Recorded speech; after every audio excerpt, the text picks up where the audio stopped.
আর বলো না, সাইমন ভাই ফোন করে কফি চাইলো ১ মগ। আমি রান্না করে যাচ্ছি আপু। আমি আসবো।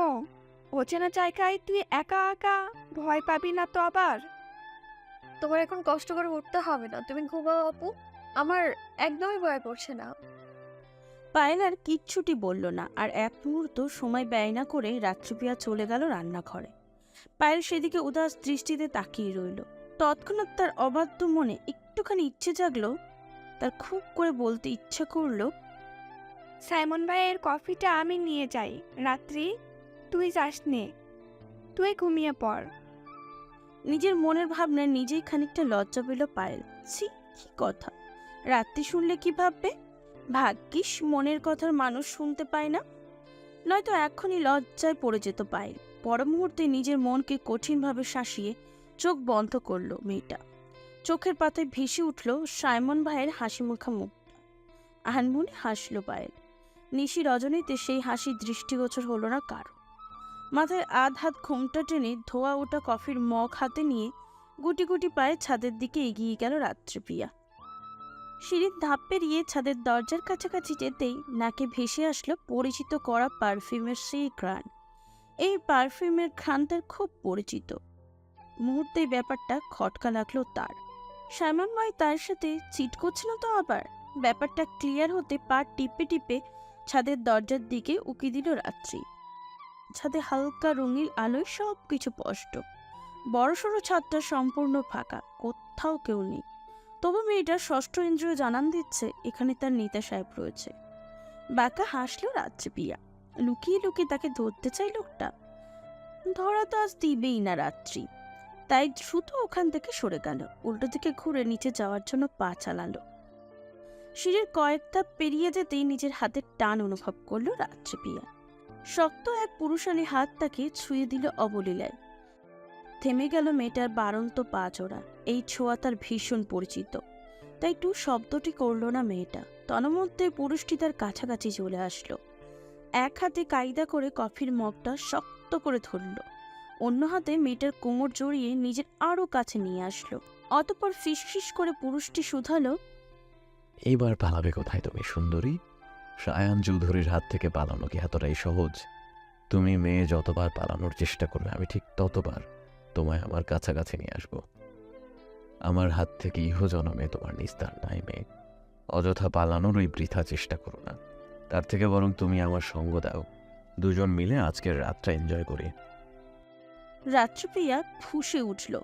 তৎক্ষণাৎ চাপা ক্রোধ নিয়ে নিজেকে ছাড়াতে ছাড়াতে বলল, আপনি একদম চোখে না আমায় ছাড়ুন, ছাড়ুন বলছি। আমার ধারের কাছেও কখনো ঘেসবেন না আপনি। আপনি ভীষণ খারাপ লোক। তখন আমায় কি কি বলছেন সব মনে আছে আমার, সব।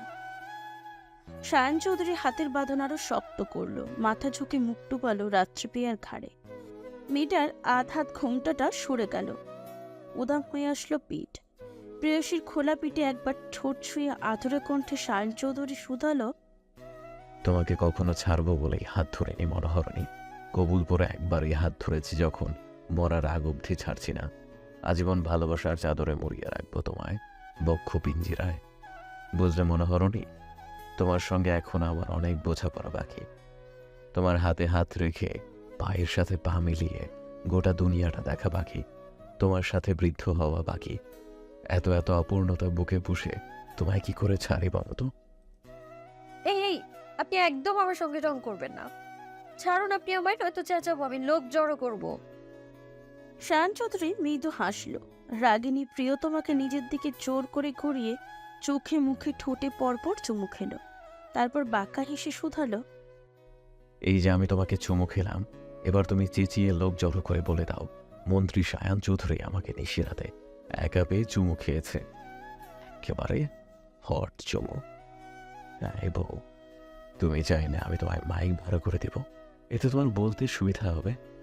দেশবাসী সবাই ভালো করে শুনতে পাবে। রাত্রিপ্রিয়ার কান গরম হয়ে গেল লজ্জায়। মেয়েটা নিজের কথায় নিজেই ফেঁসে গেল। ঠিকই তো, লোক চেঁচিয়ে কি বলতো সে?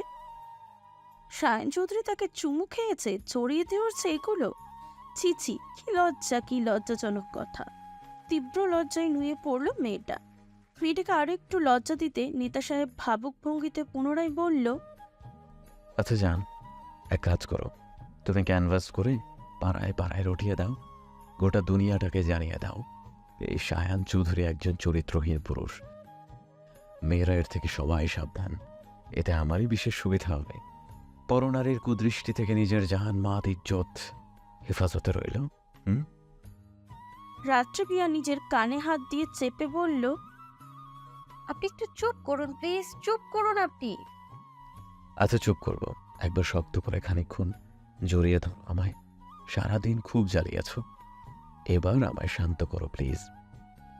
একবার বুকে কান পেতে শোনাবো, আমার এই তৃষ্ণার্ত বুক তোমার গভীর আলিঙ্গন চায়। বয়কট বয়কট বয়কট বয়কট করলাম আমি আপনার আলিঙ্গনকে। আপনি খুব বিশ্রীভাবে আমায় উপস্থাপন করেছেন। জানেন আমি ভীষণ কষ্ট পেয়েছি। আপনি তো জানেন আমি অমন মেয়ে নই। তখন বেখেয়ালিতে ব্যাপারটা হয়ে গিয়েছে। আপনি ভালোভাবে বললেই পারতেন। সরি বউ। কিসের সরি? সরি বললেই কি সব ঠিকঠাক হয়ে যায়?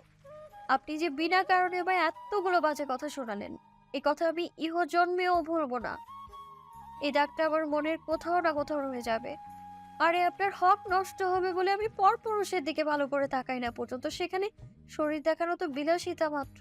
এটা বোঝা উচিত ছিল আপনার। বলতে বলতে ফুপিয়ে কেঁদে উঠল রাত্রিপ্রিয়া। অভিমানে মুখ ঘুরিয়ে নিল অন্যদিকে। সায়ন চৌধুরী তৎক্ষণাৎ তাকে পাজা কোলে উঠালো। আকস্মিক ঘটনায় হকচকিয়ে গেল মেয়েটা। নিজের শরীরে ভারসাম্য রাখতে তৎক্ষণাৎ এক হাতে সায়নের গলা জড়িয়ে ধরল, ডান হাতে কফির মগটি এক ফাঁকে সিঁড়ির উপর নামিয়ে রেখেছিল সায়ন, নয়তো এক্ষুনি গায়ে পড়ত তার। সায়ন চৌধুরী ওভাবেই ধীর পায়ে ছাদের দিকে এগেল। অভিমানী পেয়সীর মুখ পানে তাকিয়ে কোমল কণ্ঠে শুধালো, সব কথা মনে রাখতে নেই বউ, একটু বেশি ভালোবাসি তো তোমায়, তাই তোমার দিকে কেউ বাজে ইঙ্গিতে থাকালে জাস্ট ভুকে লাগে। তুমি কেন নিজের প্রতি এতটা উদাসীন হলে বউ? ওরা তোমায় খুব বাজেভাবে দেখছিল, লালসার দৃষ্টি বুলিয়েছে তোমার সারা গায়ে। পুরুষ হয়ে ওদের মন পড়ে নিতে আমার খুব একটা সময় লাগেনি। তখন মাথাটাই গরম হয়ে গিয়েছিল, তাই খুব বাজেভাবে রিয়াক্ট করে ফেলছি। সকালের ওই ব্যাপারটার জন্য আমি ভীষণ লজ্জিত। সরি জান, আমার একদমই এমনটা করা উচিত হয়নি। এই যে কানে ধরেছি, আর এমনটা হবে না। রাত্রিপ্রিয়ার কান্না থামল। তার এতক্ষণের মান অভিমান মিলে গেল। এবার সে বুঝে গিয়েছে হঠাৎ নেতা সাহেবের এত রাগের কারণ। নিজের কাজের জন্য নিজেও লজ্জিত মেয়েটা। তবু ওনার কথা এত তাড়াতাড়ি গলে যাওয়া যাবে না। অভিমান রাগ চালিয়ে যেতেই হবে। রাত্রিপ্রিয়ার মুখ কুমড়া করে অন্যদিকে তাকিয়ে রইল। সায়ন চৌধুরী আলতো হাসল, গুটি গুটি পায়ে হেঁটে ছাদের মাঝ বরাবর দাঁড়ালো। রাত্রিকে কোল থেকে নামিয়ে নিজের পাশে দাঁড় করালো। এরপর বউয়ের গাল ছুঁয়ে মোলায়েম কণ্ঠে ডাকলো, বউ, শোনো। এখনো রেগে আছো? হ্যাঁ। একটু শোনো, শান্ত হও, আমার কথাটা তো শোনো। কি? ভালোবাসি। জানা কথা। প্রেমে পড়েছি। কার? সায়ন চৌধুরী আলকোছে প্রিয়তমাকে বুকে জড়িয়ে ধরে বলল, তোমার। সে আর নতুন কি? এই প্রেম একদম নতুন। ও মা, একটা মানুষের প্রেমে নতুন করে কতবার পড়া যায়? তা জানি না, তবে আমার তো রোজ রোজ নতুন করে তোমার প্রেমে পড়তে ইচ্ছে হয়। রোজ রোজ তোমাকে জড়িয়ে ভালোবাসতে ইচ্ছে হয়। বেলি ফুলের তীব্র গন্ধ তোমার চুলে খুঁজতে, বেলি ফুলের তীব্র গন্ধ তোমার চুলে গুজতে ইচ্ছে হয়। কাঠগোলাপের অলস মায়া তোমার চোখে দেখতে ইচ্ছে হয়। আরো কত কিছু ইচ্ছে হয়। মিথ্যে। সত্যি বলছি, এটা কোনো রূপকথা নয়, মন ভুলানো গল্প নয়। আবারও বলছি, আমার এই অবুঝ হৃদয় শুধু তোমাতে অদৃশ্য হয়, তোমাতে আসক্ত হয়, তোমাতেই বিলুপ্ত হয়, তোমাতে নিঃস্ব হয়। তাই আমার রোজ রোজ তোমাকে চাই। এই জীবনের শেষে, অন্য জীবনের শুরুতেও যেন তোমাকে পাই। শতবার শত কোটি বছরের জন্য আমার তোমাকে চাই। রাত্রিপ্রিয়া সকল মান অভিমান দূরে সরিয়ে শক্ত হাতে জড়িয়ে ধরল তার নেতা সাহেবকে। এই মানুষটার সাথে কি রাগ করে থাকা যায়? একদমই যায় না। সায়ন চৌধুরী তার শঙ্ক দিল, মৃদু স্বরে পুনরায় জানতে চাইল, রাগ কমেছে বউ? কবে নেই। তাহলে আর কি কি করলে তোমার রাগ কমবে শুনি? রাত্রিপ্রিয়া চট জলদি তাকে ছেড়ে দিল, হাত ধরে বলল, চলো না আমার সঙ্গে। সায়ন চৌধুরী বিনা বাক্যে প্রেয়সীর পায়ের সাথে পা মেলালো।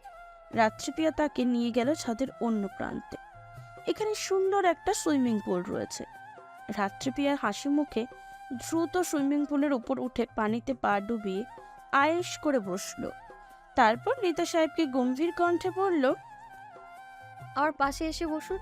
এভাবে বসে সারা রাত জড়িয়ে ধরে থাকুন, তাহলে আমার রাগ কমবে। সায়ন চৌধুরী ফিক করে হেসে ফেলল। হাসল রাত্রিপ্রিয়াও। অতঃপর নেতা সাহেব সুরসুর করে বইয়ের পাশে বসে নিজেও পা ডোবালো পানিতে। রাত্রিপ্রিয়া মাথা রাখলো স্বামীর বিশ্বস্ত কাঁধে। তাকে আলগোছে জড়িয়ে ধরল সায়ন চৌধুরী। এইভাবে কেটে গেল অনেকটা সময়। হঠাৎ করে রাত্রিপ্রিয়া বলল, ঘুমাও, আমি তোমায় পাহারা দিচ্ছি। আপনার কষ্ট হচ্ছে না? চলো রুমে যাই। পাশে সুখ থাকলে কষ্ট না কিভাবে ছুঁয়ে দেবে আমায়? তুমি আমার ব্যক্তিগত সুখ। তুমি পাশাপাশি থাকলে কষ্ট না আমায় ছুঁতে পারে না জান। এভাবে আমার বরং ভালোই লাগছে। তুমি ঘুমাও, আমি জেগে আছি। রাত্রিপ্রিয়ার কথা বাড়ালো না। তার সত্যিই ভীষণ ঘুম পাচ্ছে। যা দেখে সায়ন চৌধুরী ওখান থেকে উঠে দাঁড়ালো। রাত্রিকে নিয়ে এবার দোলনায় বসলো, যাতে মেয়েটা ঘুমাতে সুবিধা হয়।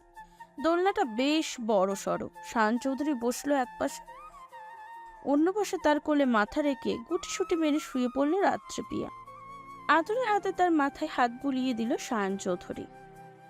মধ্যরাতে প্রাণীকুল সবাই গভীর ঘুমে নিদ্রায় আচ্ছন্ন। সুখের নিদ্রাকে সম্পূর্ণ উপেক্ষা করে খোলা আকাশের নিচে একে অপরকে জড়িয়ে দোলনায় মৃদু মৃদু দোল খাচ্ছে একজোড়া কাপল, যাদের এক ফালি আলো এসে আছড়ে পড়ছে তাদের গায়ে। সারা অঙ্গে জোছনা মেখে জোছনার স্নিগ্ধ আলোয় ঘুমন্ত প্রেয়সীর মুখপানে তাকিয়ে আছে সায়ন চৌধুরী। কি সুন্দর, চোখ জুড়িয়ে যাওয়ার মতন মনোমুগ্ধকর দৃশ্য। দূর থেকে সেদিকে তাকাতেই চোখ জুড়িয়ে গেল পায়েলের।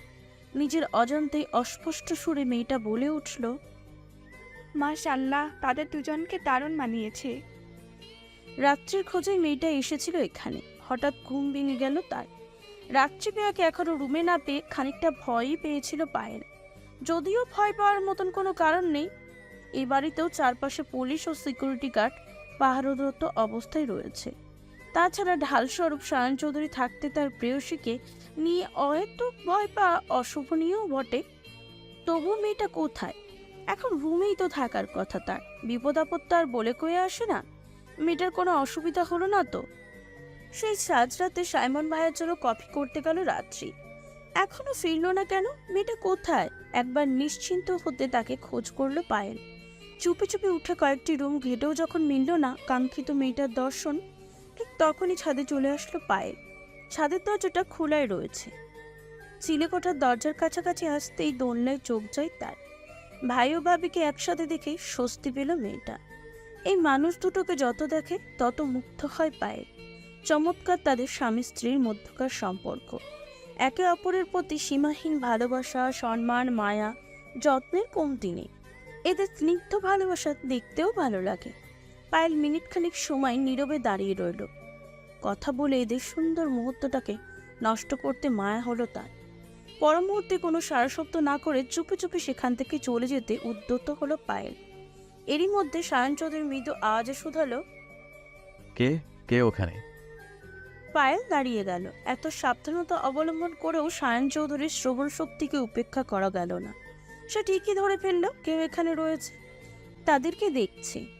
চটজলদি উঠে দাঁড়ানোরও উপায়ন্তর নেই। ঘুমন্ত বইয়ের ঘুমটা ছুটে যাবে। মেয়েটা যেন ঘুমের অসুবিধা না হয় সেদিকে লক্ষ্য রেখে দরজার দিকে একবার তাকালো সে। এরপর খুব হালকা স্বরে সায়ন চৌধুরী পুনরায় বলল, আমি জানি তুমি ওখানেই দাঁড়িয়ে আছো। কে তুমি? কথা বলছো না কেন? ভাই, আমি পায়েল। তুই এখানে এত রাতে একা একা ছাদে এসেছিস কেন? রাত্রির খোঁজে এসেছিলাম ভাই। রাত্রিপ্রিয়া তো আমাদের কাছেই ছিল। হঠাৎ ঘুম ভেঙে গেল। এত রাতে বিছানায় ওকে না পেয়ে ভয় পেয়ে গিয়েছিলাম। তোমাদের একসাথে এখানে পেলাম, তাই আর ডাকিনি। আচ্ছা, ভয় পাস না। তুই রুমে গিয়ে নিশ্চিন্তে ঘুমিয়ে পড়, আমরা এখানে আছি। রাত্রে আমার সাথেই থাকুক। আচ্ছা। পায়েল ছোট্ট করে জবাব দিল। অতঃপর চলে গেল নিজেদের রুমে। সায়ন চৌধুরী প্রেয়সীর স্নিগ্ধ মুখপানে তাকিয়ে অল্প স্বল্প হাসল। এই মুখটাই কত শত মায়া, তার সারাক্ষণ তাকিয়ে থাকতে ইচ্ছা করে। এই নারীটির প্রতি তার কখনো বিরক্ত আসে না, ইহ জন্মে আসবেও না। সায়ন চৌধুরী তৎক্ষণাৎ ঘুমন্ত বইয়ের গালে হালকা করে আঙুল দিয়ে ছুঁয়ে দিল। মেয়েটার চোখে মুখের উপরে পড়ে থাকা ছোট ছোট চুলগুলো সরিয়ে কানের পাশে কায়দা করে গুজে দিল। অতঃপর পুনরায় কারো দৃষ্টিতে তাকালো প্রেয়সের মুখ পানে। মিনিটখানিক সময়ের পর সেভাবে বলে উঠল, কেউ মুগ্ধ হয় আকাশের নীল রঙে, কেউ মুগ্ধ হয় পাহাড় দেখে, কেউ মুগ্ধ হয় সমুদ্রের গর্জনে। এসবের সবকিছুকে উপেক্ষা করে আমার মুগ্ধতা মিলল তোমার কাজল চোখের মায়াতে। নড়ে উঠল রাত্রিপ্রিয়া, তার ঘুম হালকা হয়ে আসছে। এরই মধ্যে পাশের ফ্ল্যাটের কুকুরটা তীব্র আওয়াজে ঘেউ ঘেউ করে উঠল। সেই যে ডাক শুরু করলো, থামাথামির নাম নেই। মেজাজ বিগড়ে গেল সায়ন চৌধুরী। শালের কুত্তা, ডাকার আর সময় পেল না। সায়ন চৌধুরীর ইচ্ছা করছে ছাদ থেকে এক লাফ দিয়ে পাশের ফ্ল্যাটে গিয়ে কুকুরটাকে ঠিক মতন কতক্ষণ বকাঝকা করে আসতে। অশিক্ষিত কুকুর, ম্যানার শিখে নেই কোনো, রাত ভোর ঘেউ ঘেউ করে ডাকাডাকি করে, মানুষের ঘুম নষ্ট করছে।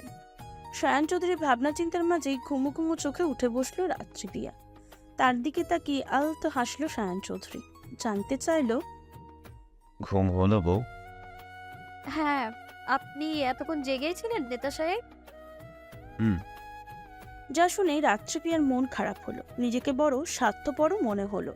নিজে আরামসে ঘুমিয়েছে আর লোকটা জেগে বসে কাটিয়েছে এতটা সময়।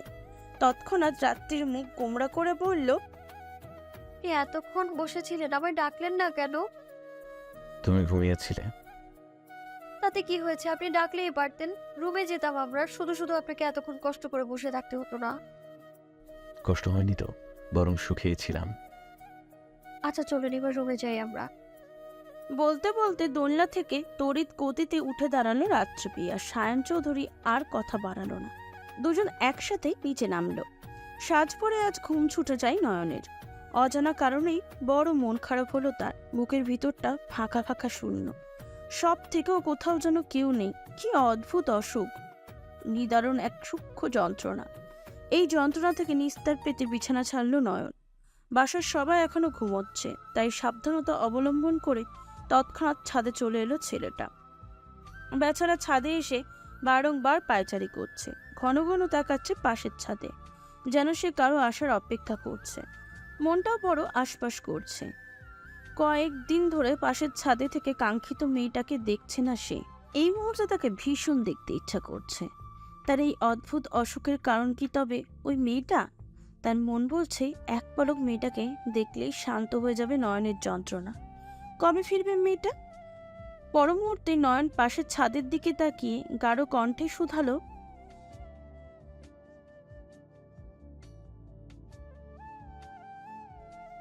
এরপরও নয়নের কিছু ভালো লাগছে না। কি করা যায়, কি করবে সে? সায়ন চৌধুরীর পরিবার তাকে বিয়েতে ইনভাইট করেছে, জরুরি কিছু কাজের জন্য যেতে পারেনি সে। গেলেই বোধহয় ভালো হতো, পরশের আশেপাশে থাকা যেত কদিন, কাজ তো পরেও করা যেত।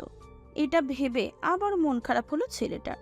পর মুহূর্তে কিছু একটা ভাবলো সে। চট চলতি ট্রাউজারের পকেট থেকে মোবাইল ফোন বের করলো নয়ন। তৎক্ষণাৎ কল লাগালো সায়ন চৌধুরীর নাম্বারে। সারা রাত বসে বইয়ের মান অভিমান ভাঙিয়ে শেষ রাতে এসে একটু ঘুমিয়েছে সায়ন চৌধুরী। এরই মধ্যে বালিশের পাশে থাকা মুঠো ফোনটা কর্কশ শব্দে বেজে চলেছে। কাছে ঘুমটা ছুটে গেল সায়ন চৌধুরী। বিরক্তি অন্তত নেই তার। এত ভোরে কে কল করলো? এমার্জেন্সি বোধ হয়, তাই দ্রুতই হাতে নিল ফোনটা। ফোনের স্ক্রিনে জলজল করছে হিটলার নামটা। বন্ধু নয়নের নাম্বারটা এইভাবেই সেভ করে রেখেছে সে। ভোর 5টা। এত ভোরে নয়নের কল? খানিকটা চিন্তিত হলো সায়ন চৌধুরী। এত কিছু না ভেবে দ্রুত ফোন রিসিভ করলো ছেলেটা। উদ্বিগ্ন কণ্ঠে শুধালো, হ্যাঁ দোস্ত বল, কি হয়েছে তোর? তুই ঠিক আছিস? কোনো সমস্যা? আরে রিল্যাক্স দোস্ত, আমি একদম ঠিক আছি। ঘুম আসছে না, তাই ভাবলাম একবার তোর খোঁজ খবর নেই। কি করছিস? খুব শান্ত স্বরে বলল নয়ন, যা শুনে অশান্ত হয়ে উঠল সায়ন চৌধুরী। মানে ভাই, সিরিয়াসলি? সাত সকালে ঘুম থেকে জাগিয়ে জিজ্ঞাসা করছে কি করছিস? তৎক্ষণাৎ সায়ন চৌধুরীর মেজাজ বিগড়ে গেল। সে দাঁতে দাঁত চেপে বলল, এই তো সদরঘাটে বসে জুতা বিক্রি করছি। একদম 100, একদম 100, যেটা ধরেন 100, ছোট বড় 100, দেখে লোন 100, বাচ্চা লোন 100, সাইজে বড় 100, নতুন নতুন 100, চমক নেন 100। আরে বাহ, দেশে একই দুর্ভিক্ষ লাগলো ভাই। মন্ত্রী সায়ান চৌধুরী পার্লামেন্ট রেখে এখন জুতা বিক্রি করছে। এই দিন দেখার জন্যই কি বেঁচে আছি আমরা? দুঃখী দুঃখী মুখ করে বলল নয়ন, যা শুনে সায়ন চৌধুরী বন্ধুকে কিছু রহস্যময়ী গালি দিল। এরপর মুখের ওপর ফোন কেটে দিয়ে ফোনটাই বন্ধ করে ফেলল। শেষ রাতে এসে সাইমনের পাশেই শুয়েছিল সায়ন চৌধুরী। এদের দুই বন্ধুর যন্ত্রণার সাইমনের ঘুমটা নষ্ট হলো। সে ক্ষিপ্ত কণ্ঠে শুধালো, কি সমস্যা তোর সায়ান? সমস্যা আমার না, নয়নের। বলতে বলতে অন্য পাশ ফিরে শুয়ে চোখ বন্ধ করলো সায়ন চৌধুরী। এরই মধ্যে তাকেও কল করলো নয়ন। কিছু রহস্যময় কথা শোনানোর জন্যই সাইমন কলটা সাথে সাথে রিসিভ করলো। ওপাশ থেকে নয়ন দুষ্ট এসে বলল, কিরে সাইমন, না কি করছিস? ঘুমাচ্ছিস নাকি? সাইমন অত্যন্ত বিনয়ী ভঙ্গিতে বলল, না ভাই, ঘুমাচ্ছি না তো। আমি বসে বসে টিভিতে বিজ্ঞাপন দিচ্ছি। আপনি কি বিয়ে করতে ভয় পাচ্ছেন? দাম্পত্য জীবনে অসুখী? বিশেষ মুহূর্তে দুর্বল? আর নয় চিন্তা, আর নয় ভয়। আপনাদের জন্য আমরা নিয়ে আসলাম কলিকাতা হার্বাল। ইহা এক ডোজই যথেষ্ট। আপনার লাগবে নাকি ভাই? একদম ফ্রিতে দিব। বয়স তো আর কম হয়নি। বিয়ে শাদী এবার সেরে ফেলুন। ওসব নিয়ে ভয় পাবেন না। আপনার জন্য রয়েছে কলিকাতা হার্বাল। যা শুনে নয়ন খুব খুব করে কেসে উঠল। বিনা বাক্যে তৎক্ষণাৎ কল কেটে দিয়ে বুকে হাত দিল। অতঃপর থপ করে বসে পড়ল মেঝেতে। এই ছেলেটাকে কেন যে কল দিতে গেল সে? এখন নিজেরই ইজ্জত বাঁচানোই মুশকিল হয়ে পড়ল। গত হলো 2 দিন। বিয়ে বৌভাত অনুষ্ঠান সম্পন্ন করে চৌধুরী পরিবার ফিরল নিজ কুঠিরে। তাদের সঙ্গে আনোয়ার সাহেবও ঢাকায় এসেছেন। মেয়ের বাড়িতে এক রাত থেকেছেন। আরও 2 দিন থাকবে বলে নিয়ত করেছিলেন। সকালে সবার সঙ্গে একসাথে নাস্তা করে উনি বসার ঘরেই কেবল বসেছেন। আজকের পত্রিকার পাতা উলট পালট করছিলেন। এমন সময় অফিস থেকে সেক্রেটারির ফোন কল। সেক্রেটারি জানালো,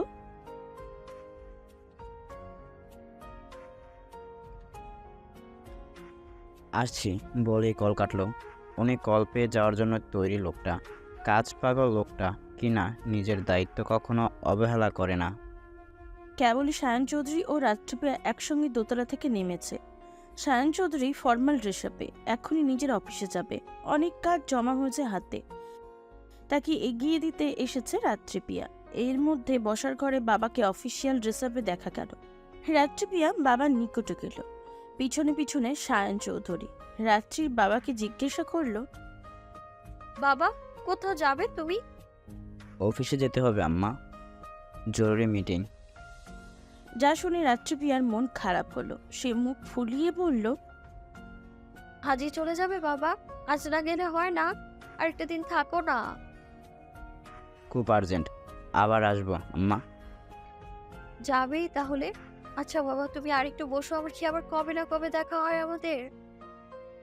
আনোয়ার সাহেব আলতো হাসলেন। মেয়ের এহেন মায়াবী আবদার কি ফেলা যায়? যায় না। বাবারা মেয়ের আবদার অগ্রাহ্য করতে পারে না। যদিও আনোয়ার সাহেবের হাতে একদমই সময় নেই, তবু উনি বিনা বাক্যে বসলেন সোফায়। মৃদুকণ্ঠে বললেন, পাগলে মেয়ে আমার, আয় কাছে আয়, বস আমার পাশে। রাত্রিপ্রিয়া তৎক্ষণাৎ বাবার গা ঘেঁষে বসল। নিঃশ্বাস বন্ধ করে বাবার গায়ের অদৃশ্য এক বাবা বাবা মিষ্টি গন্ধ নাকে নিল। বাবার স্নেহময়ী হাত রাখল মেয়ের মাথায়। বাবা মেয়ের ভালোবাসা মায়াবী এক বন্ধন প্রতিফলিত হলো সারা রুম জুড়ে। কি সুন্দর দৃশ্য! খানিকটা দূরে দাঁড়িয়ে সেসব চুপচাপ লক্ষ্য করছে সায়ন চৌধুরী। তাকে দাঁড়িয়ে থাকতে দেখে আনোয়ার সাহেব বলল, আব্বা তুমি দূরে দাঁড়িয়ে কেন? এসো বসো আমার কাছে। সায়ন চৌধুরী একবার আলগোছে হাত ঘড়িতে সময় লক্ষ্য করে বসলো। হাতে একটু সময় আছে তার। সেইটুকু সময় আজ না হয় শ্বশুরকে দেওয়া যায়। বাবা মেয়ের কথার ফাঁকে ফাঁকে টুকটাক কথা বলছে সায়ন চৌধুরী। এরই মধ্যে বাড়ির বড়রা একে একে উপস্থিত হলো এখানে। তারা একসাথে বসে প্রয়োজনীয় কথা বলছে। তাদের মাঝখানে রাত্রিপ্রিয়ার বাবাকে জিজ্ঞাসা করলো, বাবা, চা খাবে? চা করে দিই তোমায়। চা খেয়ে যাও 1 কাপ। আচ্ছা দেও। পাশ থেকে সালাম চৌধুরী বলল, আমি তাহলে বাদ যাব কেন? আমি কি গ্যাংয়ের জলে ভাইসাইছি? আমার জন্য এক কাপ নিয়ে আসিস মা। যা শুনে রাহান চৌধুরী ফরন কেটে বলল, আচ্ছা বাবা, আমি সবার জন্য চা নিয়ে আসছি, তোমরা বসো, আমি আসছি। ওনার কথায় উপস্থিত হাসলো সবাই। রাত্রিপ্রিয়া হেসে বলল, এরা টুকটাক কথা বলছে, সবার সমস্ত ব্যস্ততা ভুলে একসাথে আড্ডায় মেতেছে সকলে। এদের আড্ডার মাঝখানে চা নিয়ে ফিরে এলো রাত্রিপ্রিয়া। নিজে একে একে সবার হাতেও তুলে দিল চা। পরম তৃপ্তি সহকারে মেয়ের হাতে চা খেয়ে বাবা বলল, আজকের চাটা দারুণ হয়েছে। স্বাদ মুখে লেগে থাকার মতো। পাশ থেকে তৎক্ষণাৎ সায়ন চৌধুরী গর্ব করে বলল, শ্বশুরমশাই, দেখতে হবে না এটা কার বউ? সায়ান চৌধুরীর একমাত্র অর্ধাঙ্গিনীর হাতে করা চা, টেস্ট তো হবেই। এর কথায় পুনরায় হাসল সবাই। পরমুহূর্তে আনোয়ার সাহেব সালাম চৌধুরীকে উদ্দেশ্য করে বলল, ভাইজান, এখন উঠিতে হবে। হ্যাঁ, তা তো অবশ্যই। তার আগে আপনারা কথা দিন, আমার বাসায় বেড়াতে যাবেন কবে? আমার ঘরে এখন আপনার বোন জীবিত নেই, তাই বলি কি আর ওইদিকে আসা যাবেন না? আপনার এখন আমার বাসায় আত্মীয়, সেই হিসেবে হলেও তো আসা যাওয়া করবেন।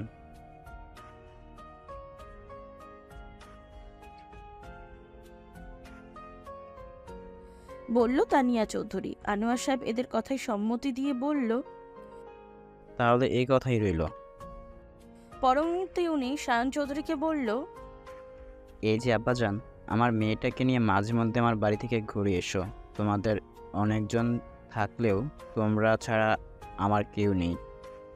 আমি বুড়ো মানুষ, সারাক্ষণ তোমাদের অপেক্ষায় থাকি। এই বুঝি তোমরা আসলে। আমার শূন্যঘরের শূন্যতা কাটিয়ে হাসিতে ভরে উঠল, কিন্তু সব শেষ, কিছুটি হচ্ছে না। ভয় নেই আব্বা, তোমার শাশুড়ি নেই, তাই বলে শ্বশুর বাড়িতে তোমার কোনো অযত্ন হবে না। আমি যতদিন আসি ততদিন তোমাদের ভালো রাখবো। বলতে বলতে বাবার চোখ জলে চিকচিক করে উঠল। সায়ন চৌধুরী বড়ই লজ্জা পেল। সত্যিই বিয়ের পর নানাবিধ ব্যস্ততায় সেভাবে যাওয়া হয়নি শ্বশুর বাড়িতে। তৎক্ষণাৎ উনি বিনয়ী ভঙ্গিতে শ্বশুরকে বলল, আচ্ছা, সাবধানে যেও। আরে বাবা, ব্যাপারটা এমন নয়, নানাবিধ ব্যস্ততার কারণে সময় হয়ে ওঠেনি। প্লিজ বাবা, আপনি কিছু মনে করবেন না। এরপর সময় পেলেই যাব, দেখে আসবো আপনাকে। আপনারও যখনই মনে পড়বে আমাদের, যখন তখন চলে আসবেন। আনোয়ার সাহেব আর জবাব দিল না, কথাও বাড়ালো না এই বিষয়ে। উনি উঠে দাঁড়ালো, তার সাথে সাথে গেটের কাছে আসলো সকলে। আনোয়ার সাহেব আর একবার একে একে সবার থেকে বিদায় নিয়ে ভেজা চোখে বেরিয়ে পড়ল নিজ গন্তব্যে, নিজের চোখের জল আড়াল করতে। এরপর আর পিছনে তাকায়নি বাবা। তাকালেই দেখা যেত ছলো একজোড়া চোখ তার যাওয়ার দিকে অপলক নয়নে তাকিয়ে আছে। দুপুর 12টা। হসপিটালের করিডোরে বিষণ্ণ মনে একা একা দাঁড়িয়ে আছে পরশ। নিজেকে বড় অসহায় লাগছে, এলোমেলো লাগছে, মাথাটা ফাঁকা ফাঁকা। দুর্বল হাতটা তার চেকআপের রিপোর্টে।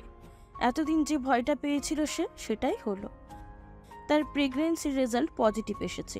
3 মাসের একটি ভ্রূণ বেড়ে উঠছে তার গর্ভে। এটা তার আর ভালোবাসার উৎস। কিন্তু বিপরীত মানুষটা যে বদলে গেল।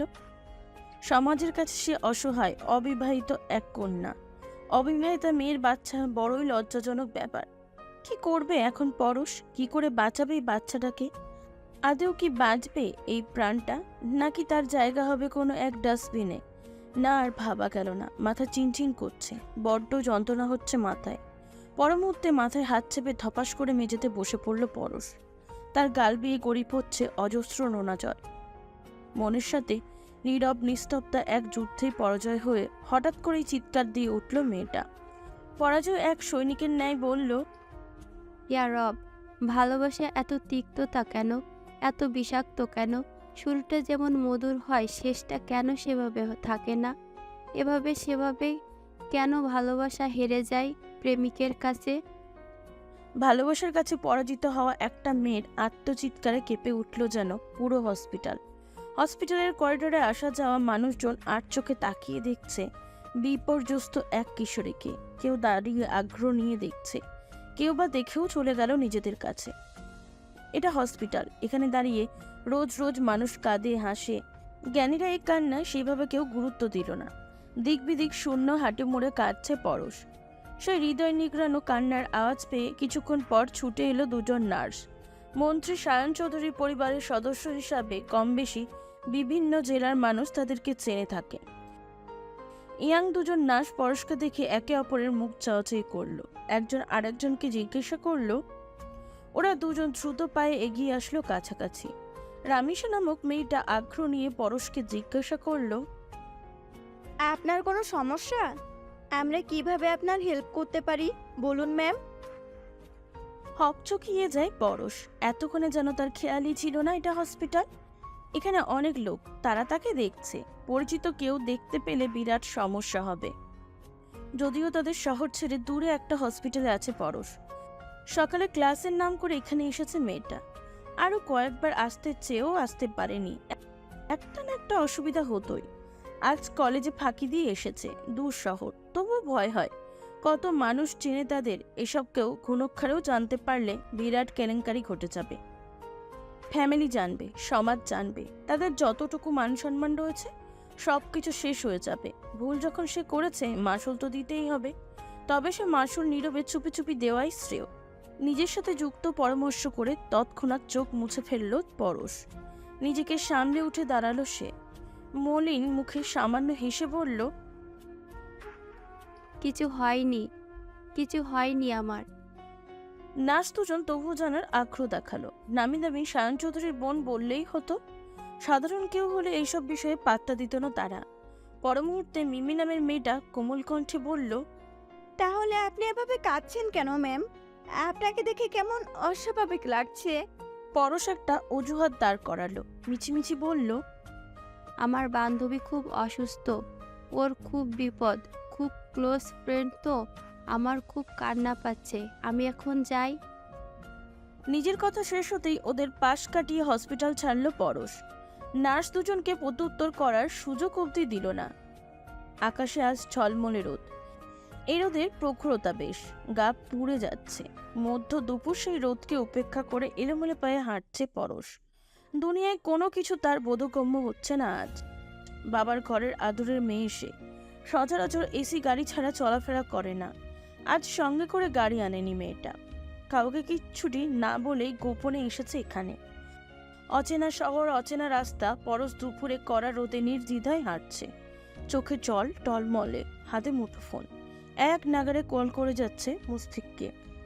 ভালোবাসার মানুষ, প্রিয় মানুষ, তার সন্তানের বাবা। কিন্তু প্রতিবার ব্যর্থ সে, কল ঢুকছে না, ব্লক করে রেখেছে বোধহয়। যে করেই হোক আজ সরাসরি লোকটার সাথে কথা বলতে হবে। জানাতে হবে তাদের অনাগত সন্তানের কথা। সন্তানের কথা শুনলে নিশ্চয়ই লোকটা আগের মতন তাকে মায়া করবে, ভালোবাসবে। পরশ একটুখানি আশার আলো নিয়ে চলে গেল একটা লোডের দোকানে। অচেনা নাম্বার দিয়ে কল করলো মুশফিককে। সঙ্গে সঙ্গে কল ঢুকে গেল। নতুন গার্লফ্রেন্ডের সাথে ডেটে এসেছে মুশফিক। হঠাৎ অচেনা নাম্বারে ফোন পেয়ে কিছুটা বিরক্ত হলো। ফোন রিসিভ করে কর্কশ কণ্ঠে শোধালো, হ্যালো, কে? পরিচিত সেই কণ্ঠস্বর শুনে সকল দুঃখকে উপেক্ষা করে হাসল পরশ। হাসি হাসি মুখে জানান দিল, আমি পরশ। পরশ নামটা শুনেই মুখ বিকৃত করে ফেলল মুশফিক। বিরক্তকর কণ্ঠে বলল, তুমি কল করেছো কেন আমায়? এভাবে কথা বলছো কেন মুশফিক? আমি কি তোমায় কল করতে পারি না? না, পারো না। আমি ডিস্টার্ব ফিল করছি। তোমাকে তো বললামই, এই সম্পর্ক ভুলে যাও আমাকে। তোমার প্রতি আমার কোনো ইন্টারেস্ট নেই। আমি এই সম্পর্কের দাড়ি কমা টেনে দিলাম। প্রিয় পুরুষের থেকে এমন কথা শুনে চোখে জল চলে আসলো পরশের। অবাক হয়ে জানতে চাইল, সব কিছু কি এতই সহজ? সহজ কঠিন সে তোমার ব্যাপার, রাখছি। আর কখনো আমার সাথে যোগাযোগ করার চেষ্টা করো না পরশ। প্লিজ কল কেটো না, শোনো আমার কথা। কি বলবে তাড়াতাড়ি বলো। আর একটিবার দেখা করবে আমার সাথে? প্লিজ একবার দেখা করো আজ, তোমাকে কিছু বলার আছে। কি অসহায় শোনালো মেয়েটা সেই আবদার। অপর মানুষটি সে কণ্ঠ শুনল না, বুঝল না মেয়েটাকে। মুশফিক কল কেটে দিতে গিয়েও দিল না। বলল, আজ সময় হবে না, আগামীকাল বিকেলে পার্কে এসো। বলেই মুখের ওপর খট করে কল কেটে দিল মুশফিক। প্রিয় মানুষের অবহেলার কাছে মেয়েটার গাল বেয়ে আরেক দোপা নোনা জল গড়িয়ে পড়ল। আশাহত মনটা নিয়ে পুনরায় ফিরল বাড়িতে। রাত 11টা। এরই মধ্যে একে একে চৌধুরী বাড়ির সকলে নিজ কর্মস্থান থেকে ফিরল। বাড়ির পুরুষরা ফিরতেই ডাইনিংয়ে খাবারের ব্যবস্থা করলো রাত্রি পিয়া। তাকে হাতে হাতে সাহায্য করছে তানিয়া চৌধুরী ও রোকসানা চৌধুরী। মিনিট 5 যেতেই সকলে উপস্থিত হলো ডাইনিং টেবিলে। সকলে ইতিমধ্যে খেতে বসলে সালাম চৌধুরী লক্ষ্য করলো পরশ আসেনি খেতে। তাই উনি জিজ্ঞাসা করলো, পরশ কোথায় রে? ও এখনো আছে না কেন? তানিয়া চৌধুরী বলল, দেখেছি তোমার মেয়ে আসছে না, খাবে না বলে দিয়েছেন। সালাম চৌধুরী খানিকক্ষণ কিছু একটা ভেবে রাত্রিকে জিজ্ঞাসা করলো, পরশের কি হয়েছে? তুই নাকি জানিস রাত্রি মেয়েটাকে কিছুদিন ধরে অন্যরকম লাগছে। আমার আগের সেই চঞ্চল মেয়েটা কেমন দিন দিন নীরব হয়ে যাচ্ছে। কিছু জিজ্ঞেস করলেও কিছুটি বলে না। আমার মনে হচ্ছে মেয়েটা আমাদের থেকে কিছু লুকাতে চাইছে। ওর কি কোনো অসুখ হয়েছে? হ্যাঁ মামা, আপনি ঠিক ধরেছেন। আমাদের পরশ ভালো নেই, তার খুব বড় রকমের একটা অসুখ হয়েছে। এই অসুখ মনের, ভালোবাসার, সেই সাথে ঘটেছে ভয়াবহ এক ঘটনা। এত বড় অসুখের খবর আপনাকে দেওয়ার মতো দুঃসাহস তো আমার নেই মামা। বাবা হয়ে আপনি মেয়ের এত বড় অঘটন সহ্য করতে পারবেন না। মনে মনে কথাগুলো বলল রাত্রি পিয়া। মুখে বলল, ওর কি হয়েছে আমি জানি না বাবা, আমাকে সেভাবে কিছুটি বলেনি। চিন্তিত ভঙ্গিতে খাবার চেয়ার ছেড়ে উঠে দাঁড়ালো সালাম চৌধুরী। বাবাকে উঠতে দেখে সায়ন চৌধুরী বলল, কি হলো আব্বু, উঠলে কেন? খাবারটা শেষ করো। বলতে বলতে নিজের খাবার প্লেট হাতে নিল সালাম চৌধুরী। পা বাড়ালো ছোট মেয়ের রুমের দিকে। ওনার পিছনে পিছনে রাত্রিপ্রিয়াও সেদিকে গেল। উপস্থিত সবাইকে একবার বলে গেল, আমিও একটু চাই, পরশকে দেখে আসি। কেউ আর প্রত্যুত্তরে কিচ্ছুটি বলল না। সবাই চুপচাপ খাচ্ছে। শুধু খাবার প্লেটে হাতে রেখে খাবার নাড়াচাড়া করছে সায়ন চৌধুরী। বাসায় আসার পর থেকে তার চোখ মুখ অস্বাভাবিক রকমের গম্ভীর। ব্যাপারটা লক্ষ্য করলো সাইমন। খেতে খেতে জিজ্ঞাসা করলো, তোর কি কিছু হয়েছে সানাম? এত চিন্তিত লাগছে কেন তোকে? কিছু হয়নি।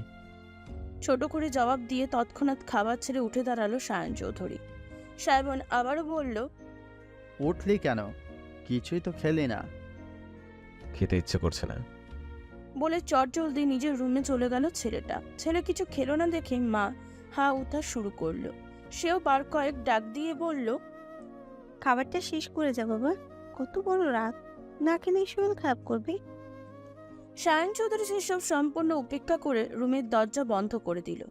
বিচক্ষণ পুলিশ অফিসার সাইমন চটজলদি বুঝলো সায়ন চৌধুরীর খুব বড় রকমের কিছু একটা হয়েছে। ছেলেটা কারণটা সবার থেকে লুকোতে চাচ্ছে। সাইমনের চিন্তা হলো, কি হলো ভাইয়ের? যাই হোক, এখন জিজ্ঞাসা করে লাভ হবে না, পরে একসময় জেনে নেবে বলে ভাবলো সাইমন। দেওয়ালে পিঠ ঠেকিয়ে ফ্লোরে বসে আছে পরশ। ফোনে হাত নিয়ে প্রিয় পুরুষটির ছবির দিকে ঘোলাটে দৃষ্টিতে তাকিয়ে আছে মেয়েটা। ছবিটায় বারবার হাত বুলিয়ে দিচ্ছে সে। মানুষটাকে দেখতে কতটা মায়াবী লাগে, চোখে মুখে কত মায়া ঝরে তার। এই মায়ায় মুগ্ধ হয়েই তো তার প্রেমে পড়েছিল পরশ। বোকা মেয়েটা দেহ মন উজাড় করে ভালোবাসলো মানুষটাকে। এরপর ছেড়ে যাব না বলেও মানুষটা তাকে মাঝপথে ছেড়ে দিচ্ছে। পুনরায় কথা ভাবতেই অশ্রু টলমল করে উঠল আঁখি। দুফোঁটা জল গড়িয়ে পড়ল ফোনের স্ক্রিনে। তবু মেয়েটার দৃষ্টি অনর শখের পুরুষের প্রতিচ্ছবিতে। সেদিকে তাকিয়ে হঠাৎ করে সে আক্ষেপ করে বলে উঠল, তুমি দেখতে মায়ারাস কিন্তু পাষাণ। একটু বলে থামল মেয়েটা। পুনরায় ভারী দীর্ঘশ্বাস ছেড়ে আবার বলল, আমার অভিমান কখনো জিততে পারেনি তোমার ভালোবাসার কাছে। আজ ভাবতেও অবাক লাগে, এত তীব্র ভালোবাসারও রং পাল্টে গেল কতটাই সহজে। এরই মধ্যে দরজায় ঠক ঠক আওয়াজ কর্ণ করে পৌঁছাতেই কল্পনা থেকে বের হলো পরশ। বাবা অনবরত ডাকছে, পরশ মামুনি, মা ঘুমিয়েছিস? দরজাটা খোল। বাবার কণ্ঠ শুনতেই ফোনটা চট জ্বলতে লুকিয়ে ফেলল পরশ। নিজেকে স্বাভাবিক করতে ওয়াশরুম থেকে দ্রুত চোখে মুখে পানি ছিটিয়ে এলো পরশ। এরপর বিষণ্ণ মনে দরজা খুলে দিল। সালাম চৌধুরী খাবার হাতে ভিতরে প্রবেশ করলো, সাথে রাত্রিপ্রিয়াও। বাবা খাটে গিয়ে বসতে বসতে জিজ্ঞাসা করলো, দরজা খুলতে এত দেরি করলি কেন মা? পরশ মাথা নিচু করে বলল, ঘুমিয়ে গিয়েছিলাম বাবা। মেয়ের কথা যেন তার বিশ্বাস হলো না। উনি বিজ্ঞদের মতন তাকালো মেয়ের মুখ পানে। মুহূর্তে আটকে উঠল বাবার কোমল হৃদয়। মেয়েটার চোখ দুটো লাল ফুলে গিয়েছে অস্বাভাবিক রকমের। তৎক্ষণাৎ উনি উত্তীর্ণ কণ্ঠে বলল, পরশমণি, সোনামা, তোর কি হয়েছে? এমন লাগছে কেন তোকে? চোখ মুখ এত লাল কেন? বাবাকে বল। কত মায়া শোনালো বাবার মুখে পরশমণি নামটা। তৎক্ষণাৎ বাবার দিকে তাকালো পরশ। বাবা তাকে সবসময় আদর করে পরশমণি বলে ডাকে। এই মানুষটাকে সে ঠকিয়েছে, একজনকে ভালোবেসে বিভোর হয়ে ঠকিয়েছে তার পরিবারকে। ভাবতেই অপরাধ বোধ অনুভব হলো মেয়েটার পক্ষে। অনুশোচনায় বাবার দিকে তাকিয়ে থাকতে পারল না। আবারও কান্না দলা পাকিয়ে আসছে। সারাদিন কাঁদার ফলে এই অবস্থা হয়েছে। বাসায় এসে একাকী খুব কেঁদেছে। আজকাল যেন কান্না তার অভ্যাসে পরিণত হয়েছে। এই যে এখনো গলা ফাটিয়ে কান্নার ভিতর থেকে উতলে আসছে। তবে সে কাঁদল না, বরং মনের বিরুদ্ধে গিয়ে হাসল। বোকা বোকা হেসে বলল, ঘুমিয়ে গিয়েছিলাম তো, তুমি ডাকলে এই কাঁচা ঘুম ভেঙে গেল, এজন্যই এমন লাগছে বাবা। তুমি খামোখা চিন্তা করো না তো। মেয়ের কথা যেন স্বস্তি পেল বাবা। বোকা বাবাটা ক্ষণক্ষণেও বুঝতে পারল না মেয়ের মনের অবস্থা। আসলে তাকে বুঝতে দেওয়া হলো না। তবে এইসব বুঝলো রাত্রিপিয়া। সবটা বুঝেও নীরব দর্শকের ন্যায় দাঁড়িয়ে আছে মেয়েটা। এরই মধ্যে সালাম চৌধুরী নিজে মেয়েকে বলল, তোর জন্য খাবার নিয়ে এসেছি মা, আয় খাইয়া দিই। বিনা বাক্যে বাবার পাশে বসে পড়ল পরশ। তার খেতে ইচ্ছা করছে না, তবু শত যন্ত্রণার মাঝে বাবার আদরটুকু হাতছাড়া করল না সে। কে জানে, হয়তো বাকি জীবনটাও এই আদর নাও জুটতে পারে তার কপালে। সালাম চৌধুরী আনন্দ সহকারে নিজে হাতে মেয়েকে এক লকমা ভাত মুখে তুলে দিল। এরপর রাত্রিপিয়ার দিকে তাকিয়ে বলল, তুই দূরে দাঁড়িয়ে আছিস কেন মা? আয় এদিকে আয়, বস আমার কাছে। নে হা কর, তোকে খাওয়াইয়া দিচ্ছি আমি। রাত্রিপিয়া খানিকটা মুচকি হাসলো, বসলো মামার পাশে। দুই মেয়েকে দুই পাশে বসিয়ে পুরোটা ভাত তাদের খাইয়ে দিল সালাম চৌধুরী। এদের সাথে ফাঁকে ফাঁকে নিজেও কিছুটা খেলো। পেটে ভাত পড়তেই পেট মোচড় দিয়ে উঠল পরশের। বমি পাচ্ছে খুব। এতদিন মাথা ঘোরাতে শুধু, কিছুদিন ধরে বমি বমি ভাবটা এর সাথে যোগ হয়েছে। কি যে অসহ্য! মা হচ্ছে বলেই এই লক্ষণ। এদের সামনে বমি করলে কি ভাববে? পরশ প্রাণপণ আটকাতে চাইছে বমিটা। রাত্রিপিয়া খেয়াল করলো পরশের মুখের ভঙ্গিমা, তাই কায়দা করে সে মামাকে রুম থেকে বের করতে চাইছে। বলল, বাবা, আপনাকে বোধহয় আপনার ছেলে ডাকছে, এমনটা শুনলাম যেন। আপনি এখন যান, গিয়ে এটো হাতটাও ধুয়ে দিন। উনি আর কথা বাড়ালো না, একটু থালা হাতে উঠে দাঁড়ালো। বলল, আচ্ছা যাচ্ছি মা। পরশমণি, তাড়াতাড়ি ঘুমিয়ে যাস। পরশ কোনো রকমে মাথা নেড়ে সম্মতি জানালো। বাবা বের হতেই গলগল করে বমে করে ভাসিয়ে দিল রুম। আর আটকানো গেল না। রাত্রির সম্মুখে এ কাজে ভীষণ লজ্জিত হলো পরশ। রাত্রি তাকে দ্রুত ধরলো, বিছানায় বসিয়ে দিয়ে খাবার পানি এগিয়ে দিল। মিনিট 10 যেতেই পরশ স্বাভাবিক হলো। এতক্ষণ একদম চুপচাপ ছিল রাত্রিপিয়া। পরশকে স্বাভাবিক হওয়ার সময় দিয়ে হঠাৎ করে জিজ্ঞাসা করলো, বলতো তোর কি হয়েছে পরশ? এতদিন এই কথা বলতে গিয়েও সেভাবে বলার সুযোগ হয়নি। আজ যখন সুযোগ হলো, বিষয়টা ক্লিয়ার হওয়া দরকার। কিন্তু পরশ মেয়েটা ভয় লজ্জায় সবকিছু অস্বীকার করলো। আমতা আমতা করে জবাব দিল, কি হবে আমার? কিছুটি হয়নি। কথা লুকাচ্ছিস পরশ? লুকাস না, শেয়ার কর আমার সাথে, সব কিছু বল। এতে মন হালকা হবে, সমস্যার সমাধানও হবে।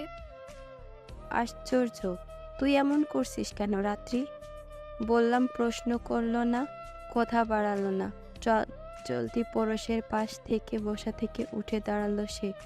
পরশের দিকে এক নজর তাকিয়ে বলল, তুই শুয়ে পড়, কাজের খালাকে পাঠিয়ে দিচ্ছি, উনি এসে দিয়ে যাবে। ব্যস্ত পায়ে রুম থেকে বেরিয়ে পড়ল রাত্রিপিয়া। তার চিন্তা হচ্ছে, বড় চিন্তা হচ্ছে। বিষয়টি গোপন রাখার মতন সাধারণ নয়, টিপস বের করা উচিত। বিষয়টার কোনোভাবেই চেপে রাখা যাবে না।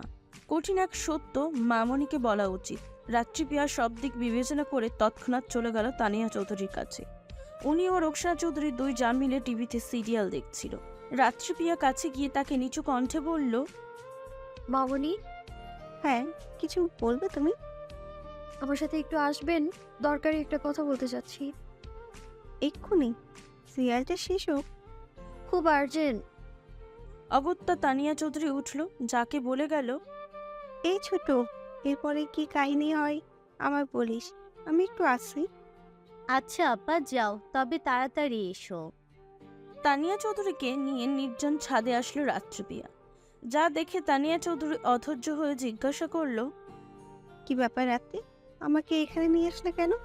কি এমন গুরুত্বপূর্ণ কথা বলবে তুমি যে এত রাতে আমায় ছাদে নিয়ে আসলে? মেয়েটা আলগোছে আরো একবার নিজের ভিতরের কথাগুলো সাজিয়ে নিল।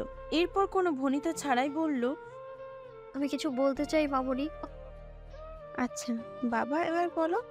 আমার এত তস হয়েছে না। মামি, আপনার ছোট মেয়ে পরশ প্রেগনেন্ট। অবিবাহিত ননদ পরশ প্রেগনেন্ট। এই কথাখানা শাশুড়ি মাকে জানাতেই উনি রাত্রিপ্রিয়ার গায়ে হাত তুললেন। পরপর শক্ত কণ্ঠে বললেন, মুখ সামলে কথা বলো বৌমা। আমার মেয়ের নামে এরকম আজে বাজে কথা বলার সাহস কি করে হয় তোমার? শাশুড়ির হাতে শক্ত একখানা থাপ্পড় খেয়েও গালে হাত দিয়ে রাত্রিপ্রিয়া মাথা নিচু করে বলল, আমি সত্যি বলছি মামুনি, আমি নিজ চোখে পরশের প্রেগনেন্সির রেজাল্ট দেখেছি। তাছাড়া ইদানিং ওর লক্ষণগুলো খেয়াল করেছেন আপনি? আপনার বিশ্বাস না হলে পরশকে জিজ্ঞেস করুন আপনি। উনি তেজ নিয়ে তৎক্ষণাৎ পরশকে ছাদে ডাকলেন। পরশ আসতেই উনি গম্ভীর কণ্ঠে মেয়েকে জিজ্ঞাসা করলেন, এসব কি শুনছি পরশ? রাত্রি যা বলছে তা কি সত্যি? যা শুনে কেঁপে উঠল পরশ, তার গলা শুকিয়ে আসছে। এই বুঝি সত্যিটা জেনে গেল সবাই? না, এই মুহূর্তে বিষয়টি গোপন করতেই হবে। আগে মুশফিকের সাথে কথা বলতে হবে, সব মিটমাট হলে জানাবে, নয়তো কাউকেই এই পাপ জানতে দিবে না পরশ। এইসব ভেবে পরশ বুঝেও না বোঝার ভান করে বলল, তুমি কি বলছো আম্মু? কোন সত্যি কথা বলছো তুমি? তুই একে প্রেগনেন্ট? ওকে জিজ্ঞাসা করতেই বিষয়টা সম্পূর্ণ অস্বীকার করলো মেয়েটা। কাপা কাপা কণ্ঠে বলল, মিথ্যে, সব মিথ্যে আম্মু, রাত্রি মিথ্যে বলছে। যা শুনে রাত্রিপ্রিয়া শক্ত কণ্ঠে বলল, তুই মিথ্যা বলছিস পরশ? সত্যি করে সবকিছু বলে দে মামুনিকে। ভয়ঙ্কর এই সত্যটা কতক্ষণ লুকাবি তুই? সময়ের সাথে সাথে এমনিতেই সবকিছু সামনে আসবে। তার থেকেও বলবি তত দ্রুত তোর সমস্যার সমাধান হবে। আমি তোর ননদ বলে তুই আমাকে মায়ের কাছে এভাবে ভাসাতে চাইছিস রাত্রি? ছি, নিজেকে ভালো সাজাতে তুই এত বড় একটা জঘন্য অপবাদ দিলি আমায়। আম্মু বিশ্বাস করো, রাত্রি সব মিথ্যা বলছে, সব। নিজের কথা শেষ করে আর এক মুহূর্ত এখানে দাঁড়ালো না পরশ, তৎক্ষণাৎ রুমে চলে গেল। কথায় বলে না, চোরের মায়ের বড় গলা। রাত্রি জানে বিয়ের আগে প্রেমিক পুরুষের পাপ ঢাকতে সবকিছু এড়িয়ে যাচ্ছে মেয়েটা। হয়তো সবার অগোচরে বাচ্চাটা ফেলে দেবে কোনো এক ডাস্টবিনে। পাপ তো যে কোনো সময় লোকজন জানাজানি হয়ে যাবে, সম্মান যাবে তাদের, মেয়েটা হবে সমাজের কাছে নষ্ট। ননদের উপকার করতে এসে শাশুড়ির কাছে অপরাধী হলো রাত্রিপ্রিয়া। সাধারণত কোনো মাই অবিবাহিত এক মেয়ের থেকে এমনটা আশা করে না। সেখানে রাত্রিপ্রিয়া কত বড় এক ভয়ঙ্কর সত্য জানালো ওনাকে। উনি কিছুতেই বিশ্বাস করলো না সে কথা। মেয়ের কথায় সাই জানিয়ে ফুঁসে উঠল তানিয়া চৌধুরী। পুনরায় মেয়েটাকে মারার জন্য হাত বাড়ালো। ঠিক তখনই তার হাতটা ধরে ফেলল সায়ন চৌধুরী। উনি মাকে বলল, আম্মু, যে হাত একবার আমার স্ত্রীর দিকে বাড়িয়েছ তুমি, সে হাত দ্বিতীয়বারের মতো আর বাড়িও না। আমার স্ত্রীর গায়ে হাত তোলার অধিকার আমি আর কাউকে দেইনি। সে ভুল করে তার বিচার করার জন্য আমি আছি। আমি সবকিছু সমঝোতা করব। ছেলের থেকে নিজের হাত ছটকা মেরে ছাড়িয়ে ক্রোধান্বিত কণ্ঠে বলল তানিয়া চৌধুরী, তোর বয়স সাহস কি করে হলো আমার মেয়ের নামে আজে বাজে কথা বলা? যা শুনে সায়ন চৌধুরী গম্ভীর কণ্ঠে বলল, একপাক্ষিকভাবে বিচার করলে তুমি ভুলও হতে পারো আম্মু। তোমার উচিত ছিল সত্য মিথ্যা যাচাই করা। তুই তোর বউয়ের হয়ে সাফাই করছিস সানাম? ছি ছি ছি, এতটা অধঃপতন হয়েছে তোর। আম্মু, তুমি আমার জন্মদাত্রী। তুমি আমার কাছে সম্মানের শ্রদ্ধার। তুমি সবার উপরে। তেমনি আমার অর্ধাঙ্গিনী আমার কাছে গুরুত্বপূর্ণ। তাকে আমি ভালোবাসি। তাকে সুরক্ষিত রাখা আমার দায়িত্ব। আমার স্ত্রী কোনো ভুল করলে তাকে আমি শাসন করব। তুমি শাশুড়ি হয়ে তার গায়ে হাত তুলতে পারো না। মাকে কিছু বলতে না দিয়ে সায়ন চৌধুরী রাত্রিপ্রিয়াকে নিয়ে ওখান থেকে রুমে চলে আসলেন। কেননা এখানে দাঁড়ালেই মায়ের সাথে তর্ক বাড়বে, কথা কাটাকাটি হবে, যা একদমই চাইছে না ছেলেটা। তানিয়া চৌধুরী ছেলের আচরণে ফুঁসে উঠল। উনিও ফুঁসতে ফুঁসতে নিজের রুমে গেল। রুমে এসে ভয়ে ভয়ে রাত্রিপ্রিয়া তার স্বামীকে বলল, আপনি বিশ্বাস করুন, আমি সত্যি বলছি, সব সত্যি বলছি। আমি এক বিন্দু মিথ্যে বলছি না। আমি জানি তুমি সত্যি বলছো। সায়ন চৌধুরী স্বাভাবিক কণ্ঠেই জবাব দিল। যা শুনে রাত্রিপ্রিয়া অবাক হয়ে জিজ্ঞাসা করল, আপনি আগে থেকেই জানতেন? সায়ন চৌধুরী আর নিজেকে সামলাতে পারল না।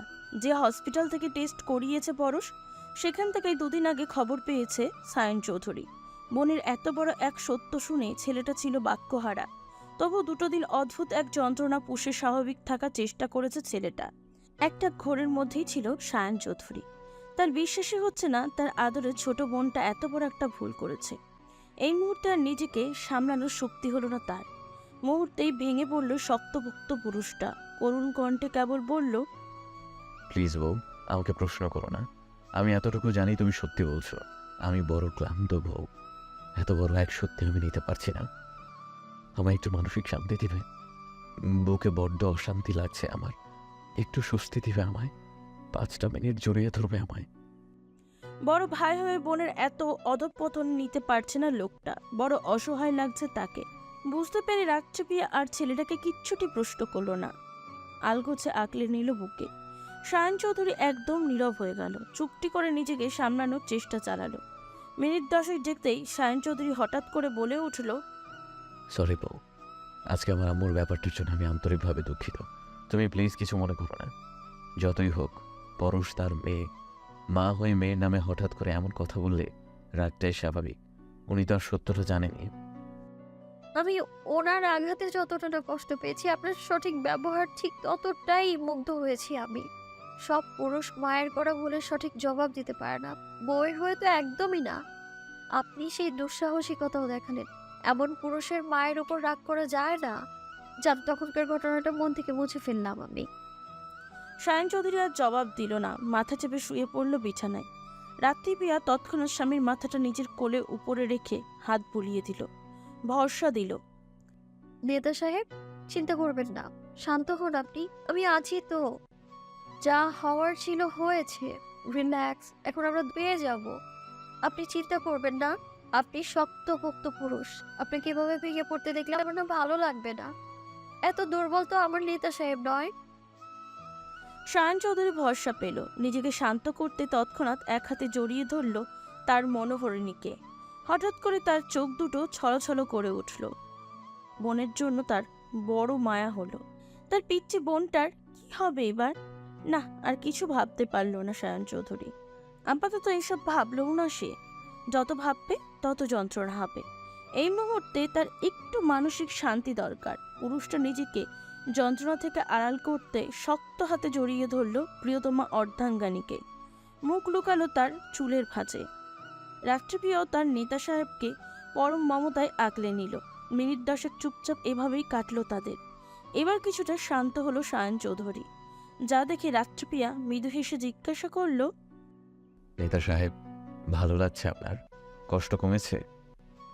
সায়ন চৌধুরী বইয়ের কপালে আলতো করে চুমু খেয়ে বলল, বিশ্বাস করো বউ, হাজারো কষ্টের মাঝে তোমার একটুখানি জড়িয়ে ধরলে আমি এক আকাশ পরিমাণ মানসিক শান্তি পাই।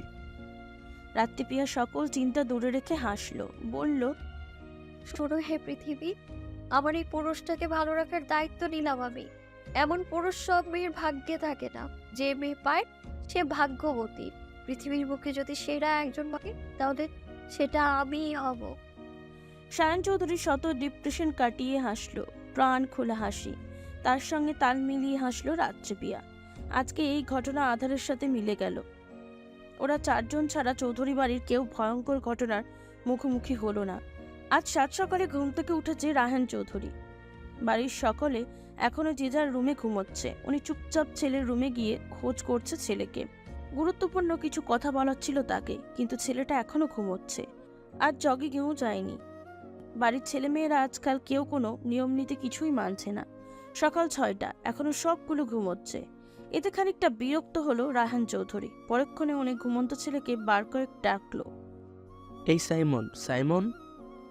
জবাব নেই কোনো। যা দেখে উনি ছেলের গা ছুঁয়ে এবার একটু উঁচু স্বরেই ডাকলো, এই সাইমন, সাইমন ওঠ। সকাল সকাল বাবার কাছে চরম বিরক্ত সাইমন। সে ঘুমু ঘুমু কণ্ঠে বলল, তোমার সমস্যা কি আব্বু? 7 সকালে তোমার বউকে রেখে আমাকে বিরক্ত করছো কেন? একদম ফালতু কথা বলবি না তুই। তুই এখনো ঘুমাচ্ছিস কেন? তাড়াতাড়ি উঠে পড়। কত বেলা হয়েছে জানিস? ওঠ, উঠে একটু ব্যায়াম ট্যায়াম কর তো। দিন দিন যা মোটু হয়ে যাচ্ছিস, এমন হলে তো তোর কপালে বউ জুটবে না রে। বিয়ে করতে চাইলে শরীরটা একটু ফিটনেস আন। উঠে পড়, চল বাপ বেটা মিলে আজ জগিং করে। সাইমন বাপকে মুখ বাঁকিয়ে বলল, তুমি জগিং ফগিং করে তোমার গোপাল ভাঁড়ের মতো ভুঁড়িটা কমিয়ে সুগার ড্যাডি হয়ে যাও আব্বু। এরপর দেখো বুড়ো বয়সে কোনো তিশার খোঁজ মিলে কিনা। আমার চিন্তা তোমাকে করতে হবে না। আমার শরীরে এখনও যে ফিটনেস আছে, এতেই মেয়েরা আমার পেছনে লাইন বাঁধে। তুমি এখন যাও তো আব্বু, ঘুমাতে দাও আমাকে, রাতে ভালো ঘুম হয়নি।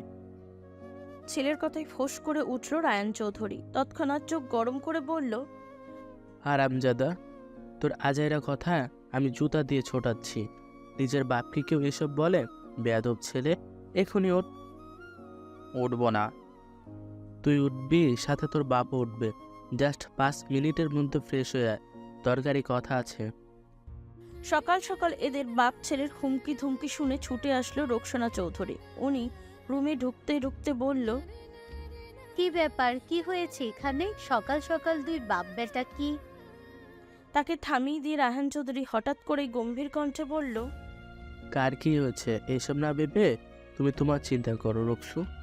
যে কোনো সময় যা হওয়ার তোমারই হয়ে যাবে। এই বয়সে তোমার ছেলে তোমার জন্য সৌতে আনতে চাইছে। কি রে সাইমন, সকাল সকাল এসব কথা চলছে? দাঁড়া, তোদের দুই বাপ বেটাকে আমি এক্ষুনি বাসা থেকে বের করছি। মায়ের হুমকি শুনে সাইমন তৎক্ষণাৎ উঠে বসল। ইনোসেন্ট ফেস করে মাকে বলল, তোমার বুড়া বর এখনও আমাকে ফাঁসাচ্ছে আম্মু। উনি সাত সকালে এসে আমাকে ঘুম থেকে তুললো। এরপর কি বলবো জানো আম্মু? কি বললো? আগ্রহ নিয়ে জানতে চাইল রোকসানা চৌধুরী। সাইমন বাবার দিকে একবার আর চোখে তাকালো, এরপর বাঁকা হেসে বলল, বলল সাইমন আমার জন্য একটা মোস্তাকের তিয়াস মতি পাত্রী খোঁজ, বিয়ে করব আমি। তোর আম্মুকে দিয়ে হচ্ছে না, কেমন বুড়ো বুড়ো লাগে। আমি ইয়াং, আমার জন্য পারফেক্ট তিশার মতো কচি গাল। তোর আম্মু তো বুড়ো হয়ে গেছে। চিন্তা করছো আম্মু কতটা দুর্দান্ত এই লোক? কি কপাল আমার, ছেলের বিয়ের বয়সে আমার বাপ নিজের জন্য পাত্রী খুঁজছে। এজন্য তো বলি আমার বিয়েটা এখনো কেন হচ্ছে না। ছেলের এমন ষড়যন্ত্রময়ী কথায় ফেসে গেল রায়হান চৌধুরী। উনি অসহায় ফেস করে বারবার ফাঁকা ঢোক গিলছে। এখনই স্ত্রীর দিক থেকে 540 ডিগ্রি বেগে এক তুফান ধেয়ে আসবে তার দিকে। সেই তুফান কালবৈশাখী ঝড়ের মতন উড়িয়ে নেবে রায়হান চৌধুরীর মতন অসহায় এক পুরুষকে। মির্জাফর ছেলে তার, কি সুন্দর করে ফাঁসিয়ে দিল নিজের বাপকে। এমন ছেলেকে জন্ম দিয়ে ফেসে গেছে রায়হান চৌধুরী। নিজের ভাবনার মধ্যেই ঝড়ের বেগে এগিয়ে আসলো রোকসানা চৌধুরী। ফোঁস করে উনি বলল, ছি ছি, বুড়া বয়সে তোমার এখন কচি মেয়ে চাই বুইরা? খুব বিয়ে করার শখ তোমার, তাই না? দাঁড়াও, তোমার বিয়ের স্বাদ আমি মিটাচ্ছি। আরে রেক্সু, তোমার ওই বান্দর ছেলের কথা বিশ্বাস করো তুমি? হারামজাদা মিথ্যা বলে আমাকে ফাঁসাতে চাইছে। আমি আবার বুড়া বয়সে কোন দুঃখে আরেকটা বিয়ে করতে চাইবো? আস্তাগফিরুল্লাহ, যেখানে আমার ঘরে এখনো তোমার মতো আগুন সুন্দরী বউ আছে। পর মুহূর্তে সাইমন লম্বা এক হাই তুলে ফরন কেটে বলল, আম্মু তুমি এই বুড়ার কথাই গলে যেও না, খবরদার। আমি কিন্তু সত্যি বলছি, সময় থাকতে তুমি তোমার বুড়ো বরকে সামলাও।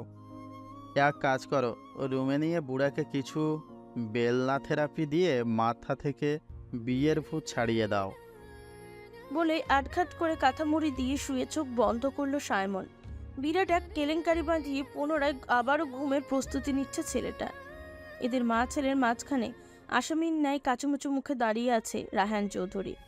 এখানে এখন থাকাও রিস্ক, তাই উনি এক ফাঁকে মাথা চুলকাতে চুলকাতে বেরিয়ে পড়ল রুম থেকে। এই বাদর ছেলেকে পরে দেখা যাবে, আগে বউয়ের হাত থেকে নিজের জানটা বাঁচানো উচিত। কিন্তু ঘটনা ঘটল উল্টোটা। বউ তার পিছনে না ছুটে ছাড়ু হাতের ছেলের দিকে তড়িৎ গতিতে এগিয়ে গেল। ছেলের কান মলে দিয়ে রোকসানা চৌধুরী বলল, বাপকে নিয়ে এসব বলতে তোমার লজ্জা করে না বাদর ছেলে? তুমি কি ভাবছো তুমি যা বলবে তাই আমি বিশ্বাস করে নেব? যে মানুষটাকে সাথে নিয়ে অনায়াসে কাটিয়েছি কয়েক যুগ, তাকে এ বয়সে অবিশ্বাস করি কি করে?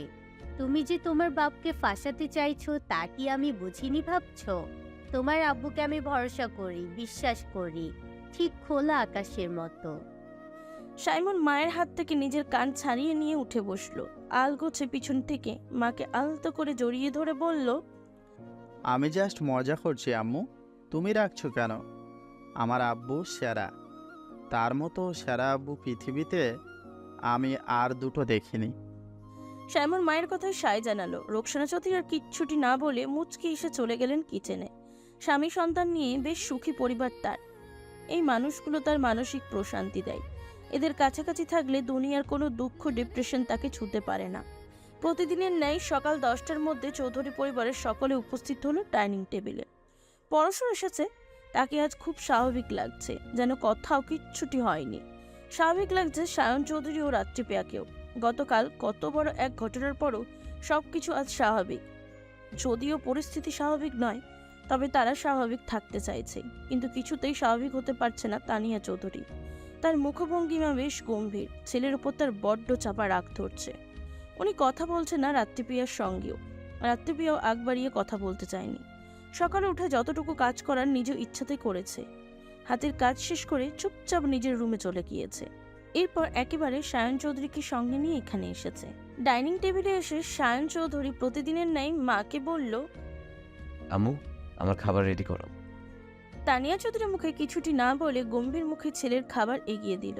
সায়ন চৌধুরী মাকে একবার আলগোছে পর্যবেক্ষণ করে আপাতত কিছু বলল না, চুপ মেরে গেল সে।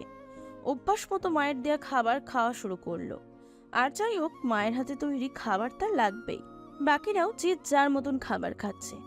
এরই মধ্যে খেতে খেতে তানহা তার চাচুকে আহ্লাদি কণ্ঠে ডাকলো, বড় আব্বু। মেয়েটার অতিরিক্ত আহ্লাদ মানে তার কিছু আবদার। চৌধুরী বাড়ির সবচেয়ে ছোট মেয়েটি তানহা, চঞ্চল এক দুরন্ত কিশোরী, যার দুষ্টুমি খুনসুটিতে চৌধুরী বাড়িতে বয়ে যায় অজানা এক উৎসব। এবার 9ম শ্রেণীতে পড়েছে মেয়েটা, দেখতেও ভারী মিষ্টি। বাড়ির সবার একটু বেশি আদরের সে। ভাতিজির আহ্লাদি কণ্ঠ শুনে সালাম চৌধুরী হেসে বলল, তানা বড় আব্বুর মন বোঝা প্রশ্নে হেসে ফেলল। তার কোনো কিছু দরকার হলে সবার আগে বড় আব্বুর কাছে আবদার করে, আজও করল। এই মানুষটা তাকে কখনো ফেরায় না, তাই তো সবার আগে তানা খোঁজে বড় আব্বুকে। তানা একগাল হেসে বাচ্চা কণ্ঠে বলল, টাকা লাগবে বড় আব্বু, বন্ধুদের সাথে ঘুরতে যাব। এরই মধ্যে তানাকে জোরে সোরে এক ধমক দিয়ে বসলো সায়ন চৌধুরী। শক্ত কণ্ঠে বলল,